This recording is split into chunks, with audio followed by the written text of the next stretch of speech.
Welcome to a new episode of Sustainability Forward, our podcast where we discuss the pertinent issues around sustainability. My name is Rishi, your host for this podcast, and along with me is my co-host Carmine. Now, Carmine, we've had a long break over the summer, and lots of exciting things have happened over the summer. But you have been in France, where the Olympics were just held. Tell us a little bit about how that experience was and what are some of your reflections from the Olympic Games. Thank you, Rishi. So nice to be back after this summer break. Yeah, a lot of things happened during the summer. So yes, I've been lucky to be in Paris and watching a little bit of the Olympic Games, most of it on TV, but I experienced, let's say, the whole event. And I agree with majority of French people that agree that it has been a success. Now, when we look at it from the sustainability angle, it's interesting because it's definitely improving the overall situation versus the previous edition. And the French organization has done a lot of good work. For example, in the infrastructure and using previous infrastructure, not building new ones, having a more long-term approach. However, so I read some statistic about being far from a net zero event. Around 1 million tons of carbons apparently has been emitted due to this event. And this is an equivalent of Fiji or Malta as an annual mission. And this is also linked, for example, to an absence of sustainable form of aviation.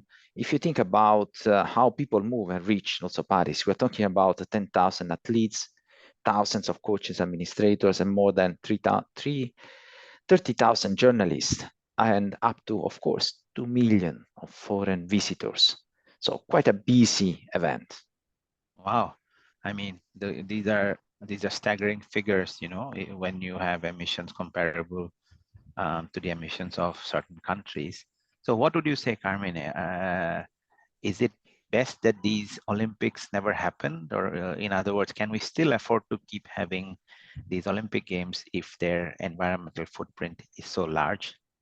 It's an interesting question. It's provocative, but probably it's the right question also from a certain angle to ask. Somebody says that the best Olympic Games are those who won't even happen. Not sure I agree with that, but definitely there is a problem. And also it's interesting because these Olympic Games happened 100 years later, the first one, and the average temperature around those days, 100 years later, is 3 degrees higher than what we had. So what will be the Olympic Games in 2124? Would be too hot. So from one side, there is a problem on the Summer Olympic Games because probably the Olympic Committee has to choose location would be not so impacted by extreme weather conditions during summer. But actually the same problem, or even worse, is for the Winter Olympic Games and possibly the lack of snow or lack of proper condition for those. And actually there are group of works that are thinking about this issue now and now potentially to solve it. Wow, and then speaking of winter and summer, even though we had a good summer break, it seems like in many parts of the world, summer wasn't that great because of extreme weather conditions. Yes, unfortunately, yes, we had probably the 3 warmest days during end of July and the 13 warmest month in the recent history. So that's pretty scaring when you look at this kind of trend experience between 2023 and now 2024. And then we had some specific events. There are a couple that really started my attention during the summer. And both related to my country or the Mediterranean area. The first one is the extremely drought in Sicily. So lack of rain, higher temperatures, much higher than the average for 12 months in a row, increasing evaporation, soil impoverishment, and having impact that we can have there on agriculture, but also capacity to store water. And this is a region where it's so dependent from yield on wine, oil, cereals, oranges, for example. And there are some statistics talking about 50% reduction on the agriculture yield and on crops. We had also some recently, just a few days ago, some extreme events, heavy rains due to the Boris cyclone happening in Italy, in northern Italy, so in Emilia-Romagna market region, in Poland, Czech Republic, in Austria. Again, this is due to heavy rains, most likely linked to the extremely high temperature that are in the Mediterranean Sea. Here we have seen in August, but also in September now, temperatures that are around 4 degrees higher than average. There are points in Mediterranean Sea this summer that reach a temperature of 30 degrees. And this is a huge amount of energy. When you talk about just a few degrees on such a big amount of water, and this just creates this kind of extreme events. And on Exactly. that, yeah. So, Carmen, it seems like, and this is something that we've discussed in the past in different episodes, but there is obviously a major connection between climate change and biodiversity. And in fact, Yes. we got digressed into various topics to start with today. But what we really wanted to talk about was was on biodiversity. But before we go into the details of it, major event coming up. Remind our audience, please, about this major biodiversity related conference Sure. that's coming up. It's interesting because a lot of people know about the COP on climate change, the one that we experienced, for example, last year in the Emirates, and will happen again in this year. But there is another COP, COP16, on biodiversity. This is the United Nations Biodiversity Conference that will happen this year in Colombia, so one of the most biodiverse countries in the world, in a few days, so end of October. Interesting, and we'll try to bring some perspective from that conference to our audience. But today, what we wanted to do is discuss the topic of biodiversity, particularly the role of businesses and the impact of biodiversity on businesses a little bit. And this is an article. This is based on an article that we read over the summer. A slightly dated article, but very relevant nonetheless. The article is by Nicole Sullivan, who is the Director of Climate Services at an organization called Carbon Better. And today our goal would be to summarize some of the points that Nicole makes in that article. Yeah, and let's start with the understanding of what biodiversity is. So according to the UN Convention on Biodiversity, biodiversity encompasses the variety of life on Earth, including diversity within species, between species, and ecosystems. It's about the unique genetic composition with each organism, the variety of species, and the different ecosystems that these species form part of. Exactly, and for our regular audiences, they will remember in the 9 planetary boundaries, we went into this kind of overall topic a little bit. In fact, it was one of our most popular episodes as well. But essentially what we said there is biodiversity is integral to the health of the planet. Very often it's overlooked, but it is. Healthy ecosystems provide essential services like clean air, water, food, medicines, and even carbon storage, the point that we make over and over again. But unfortunately, biodiversity is starting to decline quite rapidly. And since 1970, so more than 50 years ago, the global populations of various species have decreased by almost 70%. So 70% decline since 1970, and over 1 million species are currently threatened with extinction. Yeah, that's staggering statistics. The World Economic Forum has identified biodiversity loss as the 4th greatest global risk to human life, following infection disease, climate action failures, and weapons of mass destruction. The financial impact is also significant, costing the global economy more than 5 trillion annually. Over half of the world GDP, about 58 trillions, is moderately or highly reliant on nature and its services. And exactly, and that's why there's a strong case for businesses to care about biodiversity. So certainly there are the ethical obligations related to preserving biodiversity, but there is definitely a strategic imperative for businesses to act today and now. Companies that take proactive measures to protect biodiversity are better positioned to attract investments, mitigate supply chain shocks, as we have seen recently. Many supply chain shocks have happened for various reasons, and even prepare for upcoming environmental, social, and governance regulations, the famous or infamous ESG regulations that seem to be ever evolving. Companies that take a proactive position of biodiversity can prepare themselves for those regulations. Yeah, and good point on looking at it from the business point of view.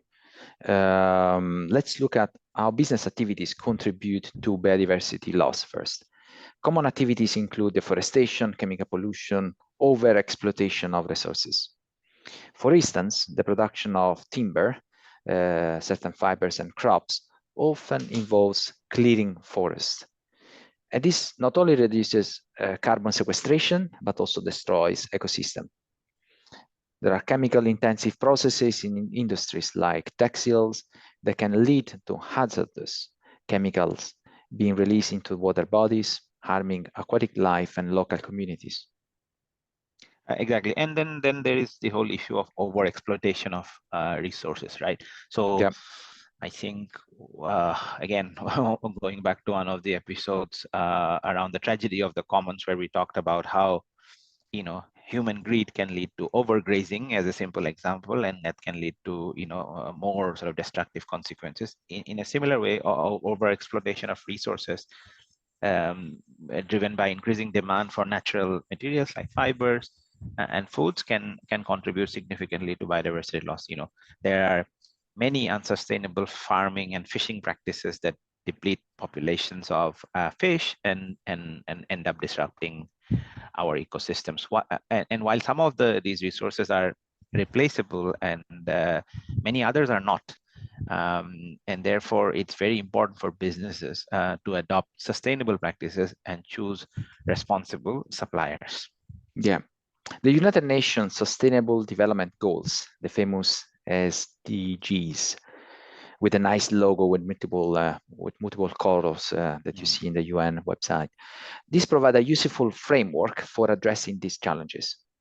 The SDGs started as a call to action for governments, but have since become relevant also for business.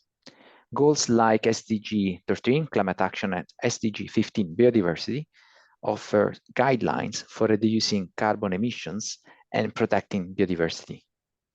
Yeah, and sometimes the SDGs can sound like very high level guidelines, but out of that we can extract several actionable steps that businesses can take, and there are many of them, but a few that come to my mind are around identifying and disclosing impacts, right? Because everything starts with disclosure and reporting. So businesses can certainly identify how their operations impact biodiversity and disclose their impacts through frameworks such as CDP, or even through their own sustainability reports.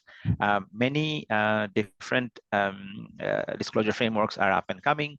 The TNFD framework, which is the Task Force on Nature-related Financial Disclosures, helps you evaluate excuse me, and manage nature-related risks.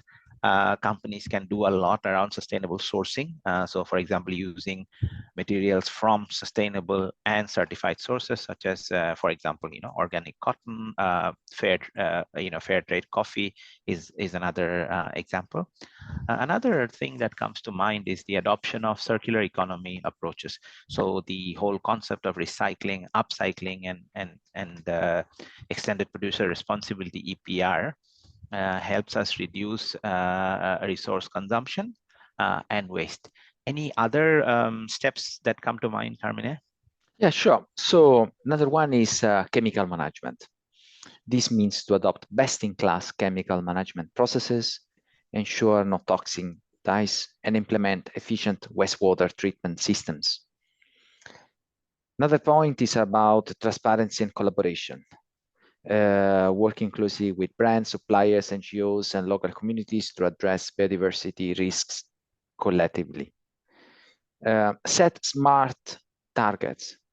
Establish a specific, measurable, attainable, relevant, and time-bound targets in the ESG disclosures to avoid greenwashing. Another point is nature-based solutions. So explore nature-based solutions for direct impacts at your facilities, such as green roof, rain gardens, and constructed wetlands. Finally, invest in biodiversity restoration. This means support conservation projects, reforestation initiatives, and biodiversity restoration programs. They might include also partnering with organizations working on habitat protection, species conservation, or land use programs. So this is a great example of company taking significant steps in biodiversity conservation. And one example, yes, is AstraZeneca. So they announced, for example, a 400 million investment in their global AstraZeneca forest program to plant more or less 100,000 trees and restore over 100 kilometers of riverside woodlands across several countries. Additionally, AstraZeneca aimed to reduce greenhouse gas from the operation and fleet by 98% by 2026 and halve their entire value chain footprint by 2030.